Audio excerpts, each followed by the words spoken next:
Marshall. Sorry? The right one in the front. Great. That was the next one. Oh, that's the next one.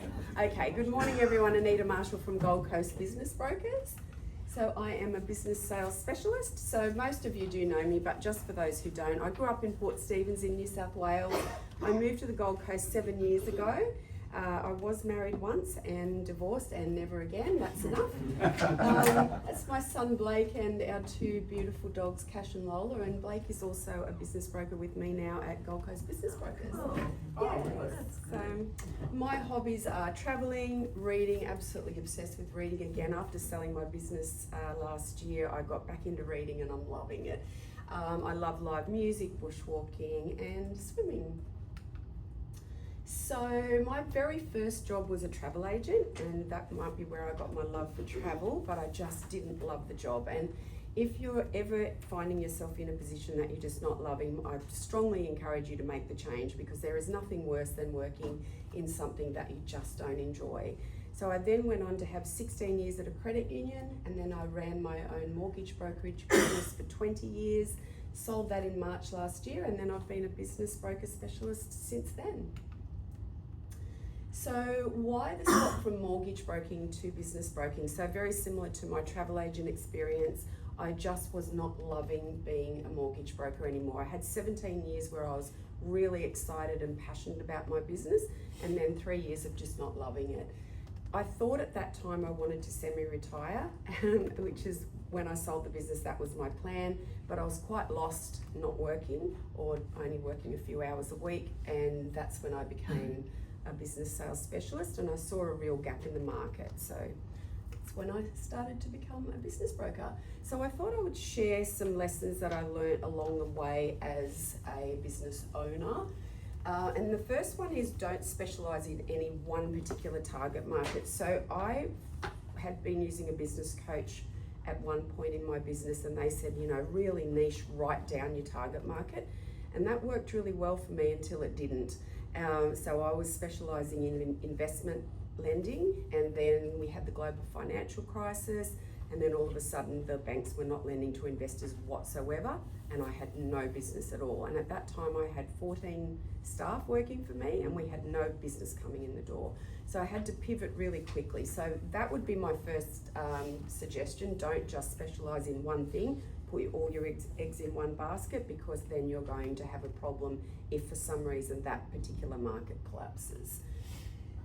I was always very against hiring offshore. I thought, no, I'm employing Australians, locals, blah, blah, blah, until I found that I couldn't get a staff member for one of my positions. So I had a loan processing position available. I'd advertised it. It was extremely good money, working from home. Nobody wanted the position. So I ended up going offshore, and I was very surprised at a couple of things. Number one, the cost effectiveness of it, obviously. But the second thing is it's really rewarding to employ those people. So they really appreciate you working for them, and especially if you look after them really well. You know, send them over little presents for their family at Christmas and all those sort of things. They become a part of your family, and it's incredibly rewarding. So it's not only cost effective for your business, but it's very an enjoyable experience. The next one is don't be a micromanager, control freak. That was me totally, and it was a really bad thing for my business. So one of my team members, Marion, who is now a business development manager for the Newcastle Permanent, she was a mortgage broker in my business. She was a fantastic mortgage broker, a better mortgage broker than I was, and she was encouraging me to let's go offline, let's go paperless. And I was like, no, it's too confusing, I'm too scared. What happens if, the files disappear? She's like, Anita, we've got to give it a go. And she was harassing me. I'm like, all right, we'll give it a go with one of your files.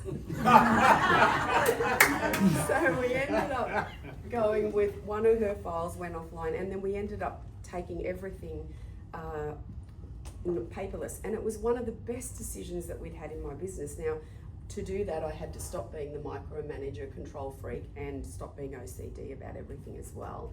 So that was a good lesson learned. The next one would be to automate everything, checklists, templates. That will save you a lot of time, and also, the more that you can systemize your business, the easier the business becomes to run. And then my last one is difficult times will come. So I had all sorts of difficult times in those 20 years. We had the global financial crisis. We had the Royal Commission where we thought our industry was going to go bust. We had responsible lending guidelines brought in where they introduced a ridiculous amount of compliance into the industry. The list went on and on of the difficult times that hit my industry and me personally during running my business. And all I can say is if you are hitting difficult times, just dig really deep. There's a solution there. Use a coach. I'm very blessed to have my business coach here today, Alison. And I suggest that you use a coach throughout your business journey because it really does make a difference to your success.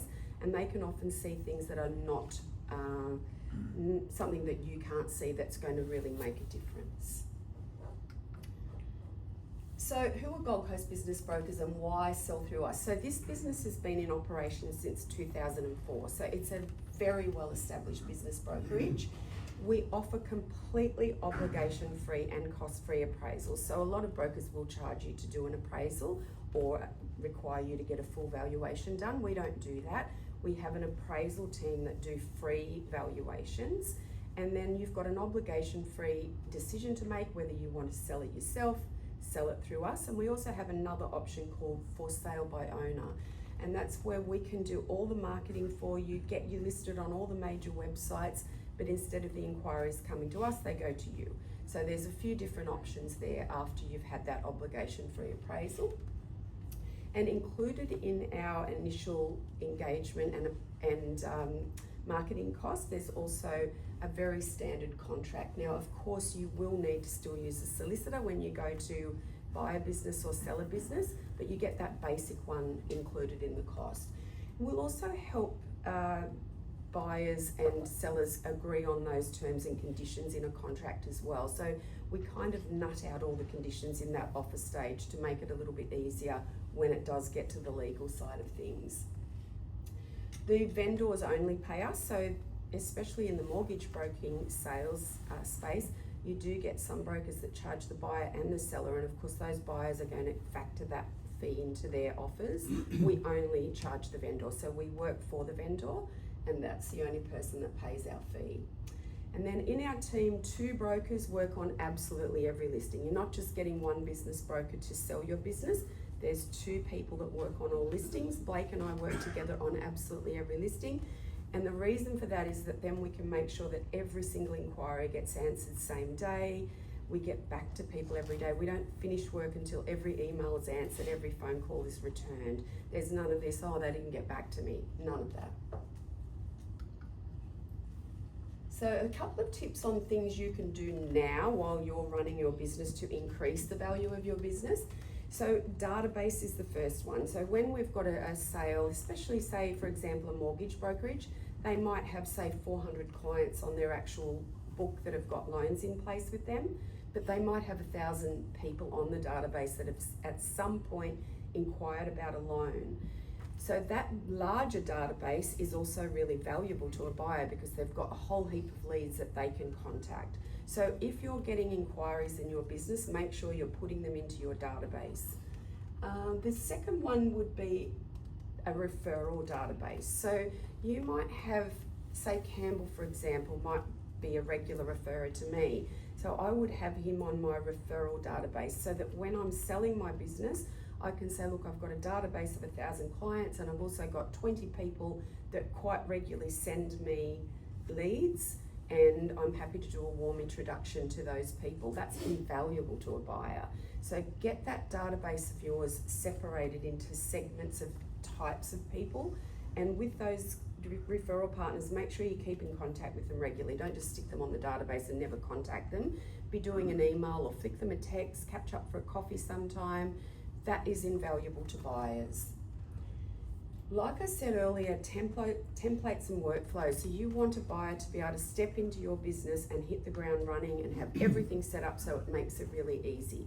The easier someone can step into your business and work with it, the better. So if you've got templates for all the different things that you do and emails that you send out and workflows in place, that will make it a lot easier for a buyer to purchase your business and take over. If you can come up with a way of lead flowing, tapping on and off, that is also really valuable to a buyer. So a buyer might say, well, I want a business that I want to be able to take off to Europe for a month. So you might sort of taper off your inquiries, or I want to ramp things up in January. How are you going to do that? If you've got a business that you can tap on and off. So good example, when I had my mortgage brokerage, if I sent an email out to the database, a personal short email from me, we would be inundated with inquiries that day. So if we got quiet, we would just send that email out and off we'd go. So if you've got some system for that, it's very valuable. The other tip that I've got, especially for any of you that are a one-man or even just a very small business, is separate your phone number, your personal to your work, because a buyer is going to want your phone number when you sell the business. So we'll get someone that's operated a one-man business for 20 years. They say, oh, I don't want to sell it with my phone number because it's my one I've used for everyone. Well, that's no good to a buyer. They want that phone number because they want any inquiries from existing customers that have been used to ringing your mobile to come to them. So make sure you separate your numbers if you haven't already done that.